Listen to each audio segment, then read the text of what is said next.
Magandang araw mga kamarino. Alam mo ba na kahit high school graduate ka o di kaya naman ang experience mo ay sa fast food or service crew, ay pwede kang makapasok dito sa cruise ship? Yes, tama mga idol. Tama po yung narinig ninyo. Pwede tayo makapasok dito kahit high school graduate tayo o ang experience natin ay sa fast food or service crew. Basta may experience ka 1 to 2 years, ay pwede na tayo mag-apply dito. At huwag kayong mag-alala mga kamarino, kasi ang agency sa Pilipinas ay walang sinisingil kahit na piso.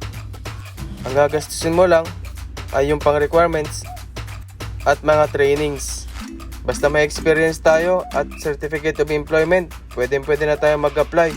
So ano pang iniintay nyo mga kamarino? Mag-apply na tayo, mag-apply na kayo sa mga agency dyan sa Pilipinas. At sabay-sabay nating tuparin ang mga pangarap natin dito. Makapunta sa iba't ibang lugar ng libre. Makita kung gaano kaganda ang mundo.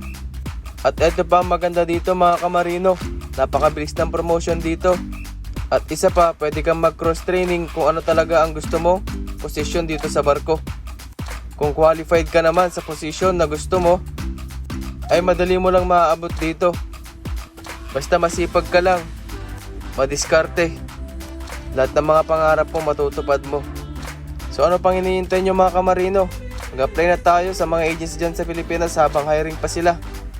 Yun lamang mga kamarino, sana nakatulong itong video na to sa inyo. At kung gusto mo palaging ma-update, makakuha ng tips kung paano mag-apply dito sa cruise ship, at kung gusto mong malaman ang tunay na buhay dito, paki-follow na lang po Kamarino Vlog at your service, na handang tumulong at magbigay ng idea or tips kung paano mag-apply dito sa cruise ship nang walang hinihinging kapalit.